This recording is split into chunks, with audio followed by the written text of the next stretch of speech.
As many of you know, I lived in a Zen temple for twice, for a total of 6 years, and I loved it, most of it anyway.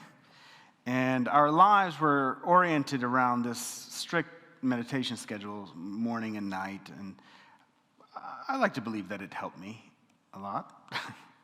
But one of the best aspects of living in a temple and doing all of that practice was actually the culture that was defined by the practice and the conversations about what it means to awaken, what it means to live a contemplative life. And this isn't to say that the temple was brimming with self-reflective people who always took responsibility for their actions. It was not.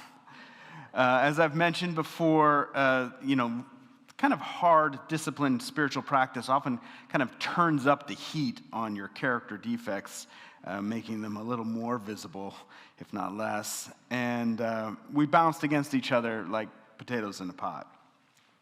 But beneath all of that were these stories that held us together, that gave us direction, and we told them to one another over and over and over again. And it created this culture that always had an ear bent towards how might we lessen the suffering and harm in the world.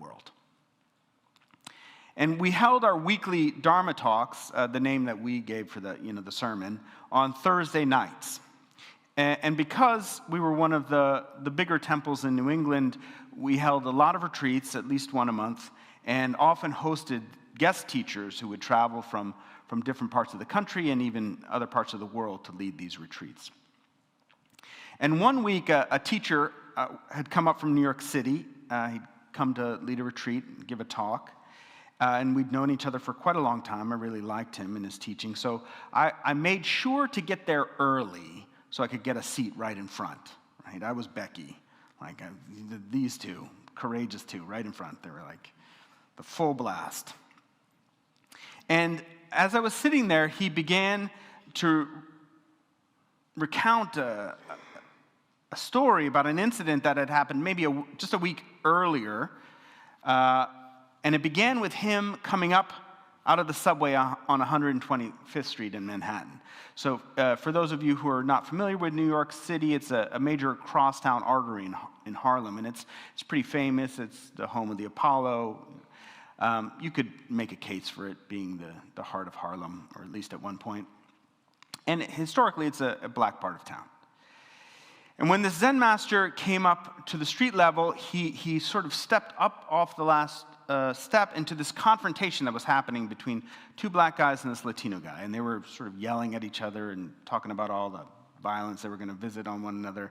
And he just walked right up to them and he said, "Hey, would you guys like a cup of coffee?" And the three men just stopped and stared at him.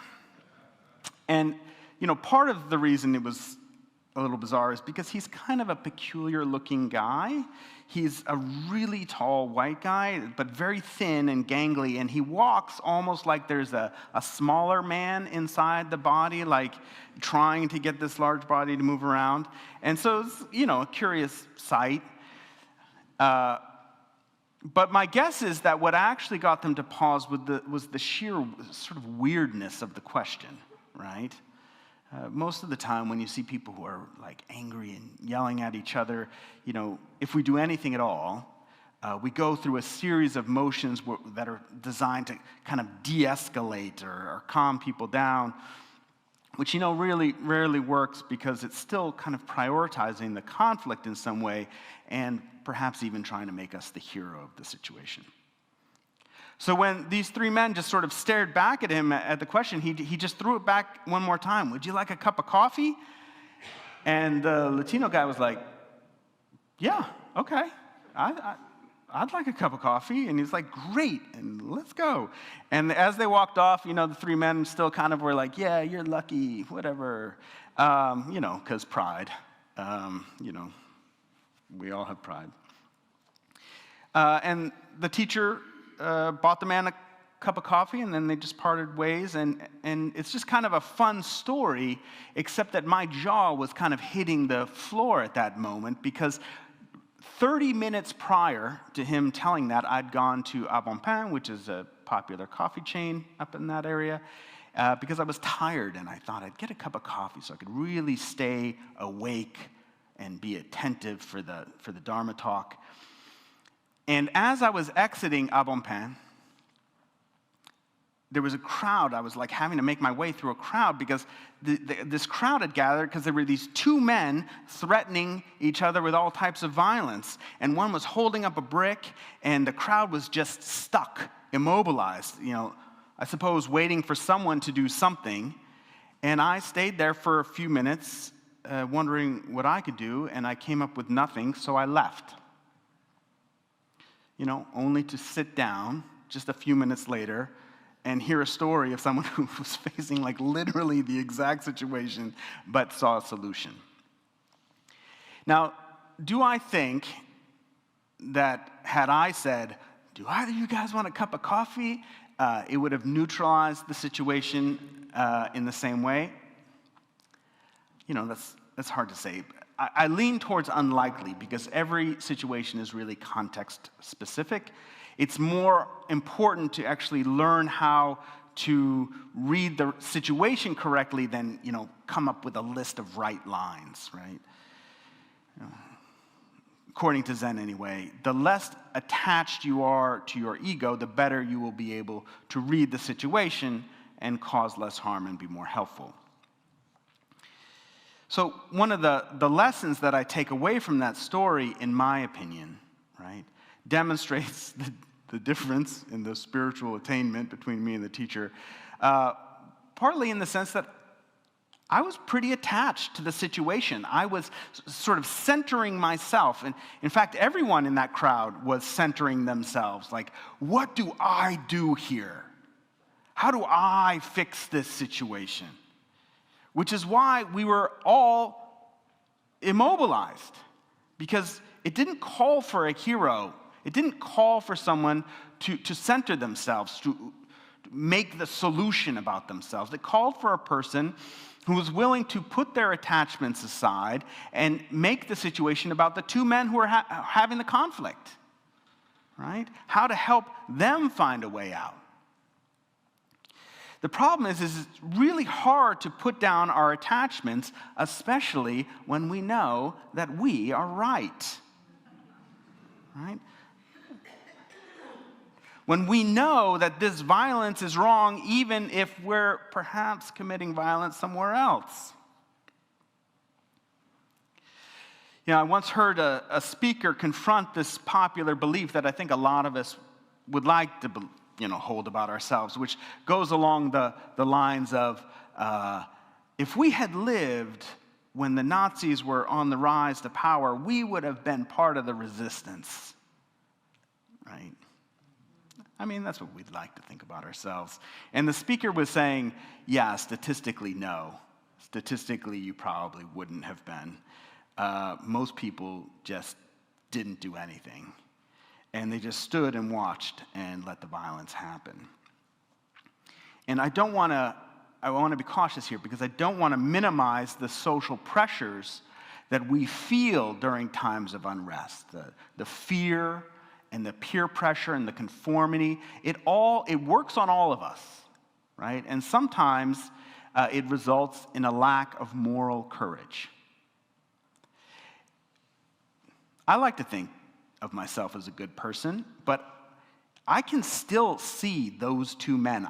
The one with the brick raised in the air, I can see them so clearly, and I can still see myself walking away, coffee in hand. I can still see some of the faces of the people in that crowd.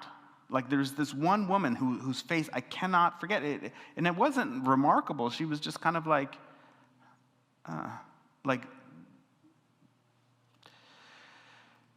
and I walked away so I wouldn't be late to hear an inspirational spiritual talk.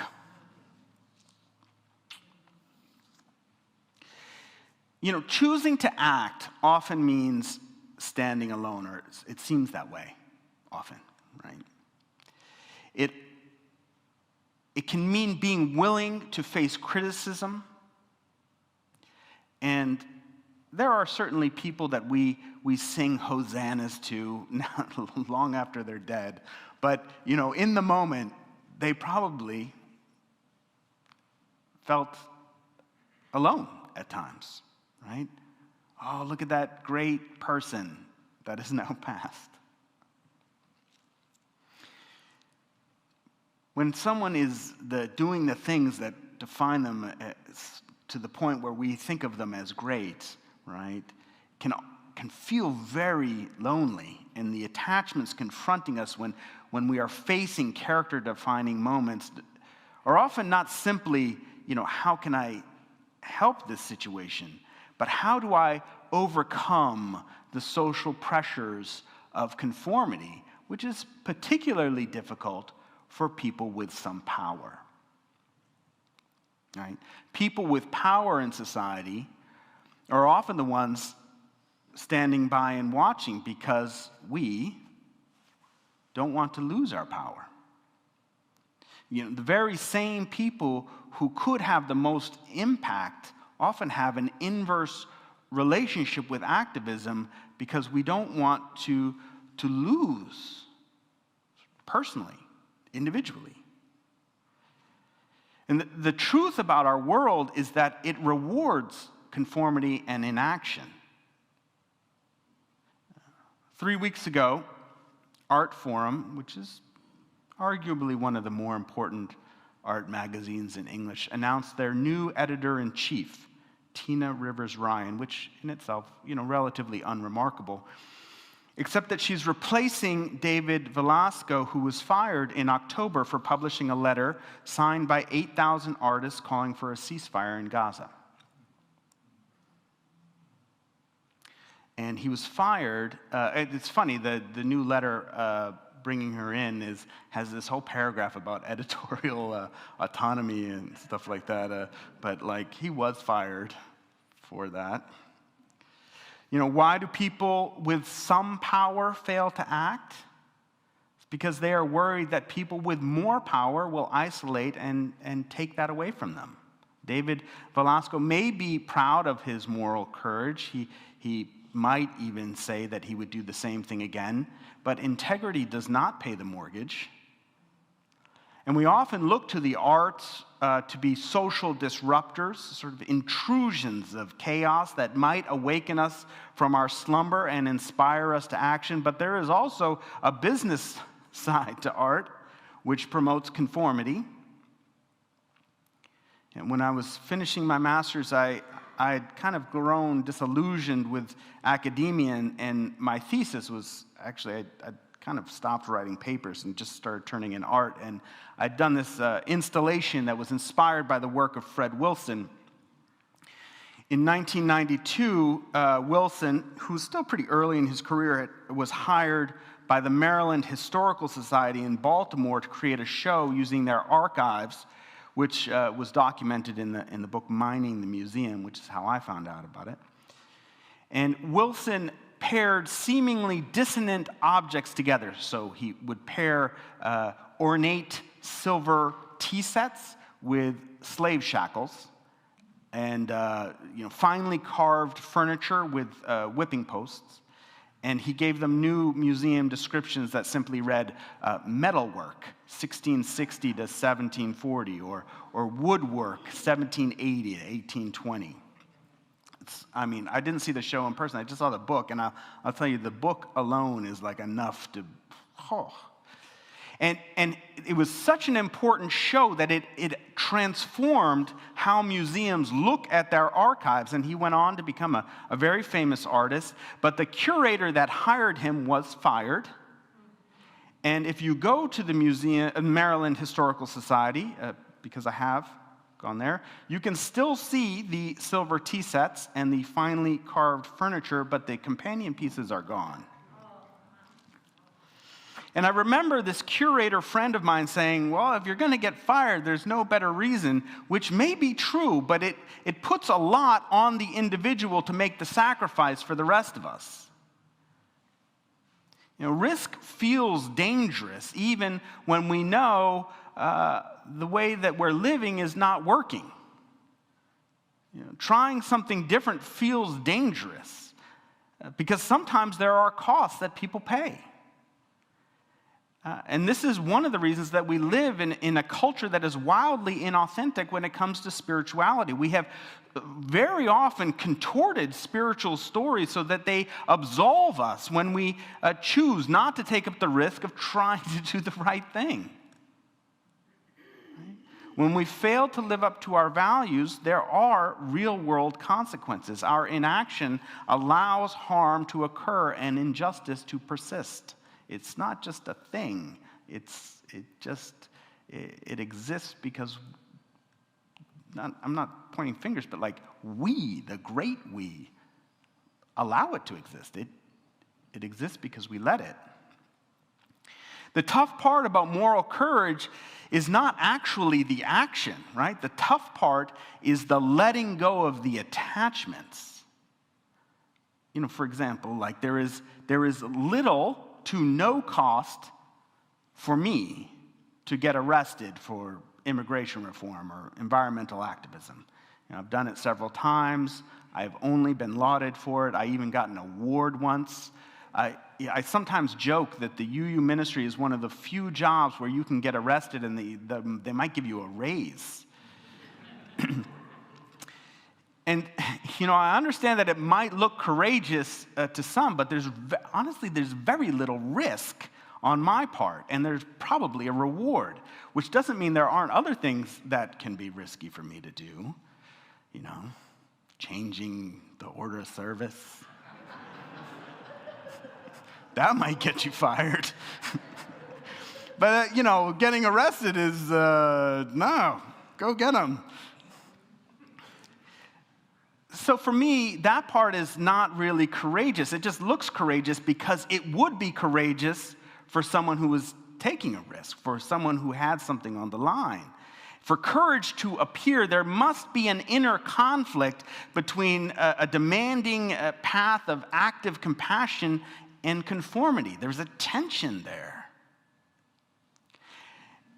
And one of the reasons I think we don't see more moral courage in the world is because we don't have a lot of places designed to blend the spiritual practices needed to help us release our attachments to outcome and to build up our resilience to social pressure with compassionate action. And there might be places, actually there's probably a lot of places, where there's support for voicing common values, but there aren't that many places that train us to let go of our attachment to consequences so that we can be present to do the right thing. And, why did I walk away from the guy with the brick? There was too much Ian in the way. There was too much attachment. There was like an abundance of Ian. There was an excess of Ian, right? There was so much me in the thing. How am I going to fix this? That I couldn't do anything. And there's a very fine line here because some people claim to be doing activist work on the behalf of a perceived injustice, but really it's just all ego. They are the most righteous, right? More righteous than anyone else. That happens too. But sometimes we also label people as self-righteous because we don't like the mirror that they're holding up for us to look at our own inaction. It's kind of part of being in a community and dealing with spiritual practice is learning how to discern. Which one is it? Because it takes a discerning eye and ear to know. The weak link in all of this is when we try to do it on our own. A single protester will be isolated and removed. This is the reason you have no idea who Tank Man is from Tiananmen Square. Single man, single protester, isolated and removed. We might find them inspiring, but subtly we might also be internalizing the reality that we too will be isolated and removed if we stand up. If we want to see a better world, We must begin by building a culture that supports moral courage, perhaps one that even rewards it. And you churches have a culture that rewards me for taking a stand, certain ones anyway. But what would be better, in my opinion, is if we had a culture that rewarded you. Right? It would be so much more powerful if 20 of you got arrested while I was outside coordinating the lawyer, right? Instead of the reverse. That would be amazing. That would be a culture that prioritizes inner work, spiritual training, the sharing of common stories, the creation of a narrative that aligns the struggle of living authentically with moral courage. And I want to be clear, this isn't me lauding self-labeled nonconformists, right? That's often just arrogance. What I'm saying is that the transformation comes from places that prioritize and reward being countercultural. So, as we're moving towards this vision retreat, the one that we're going to have at the end of the month, what is our vision for spiritual growth here? What is our vision for how we are going to train ourselves to release the fear of consequences so we can take more risks? Not for us, but for others. What social pressures are we facing that might be leading us into inaction? And statistically, most people did nothing when the Nazis were gaining power.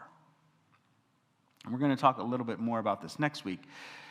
Statistically, most people just gather in a crowd, spellbound by violence, and then they end up walking away from it. What can we do to encourage the spiritual training needed to help us live in a countercultural way?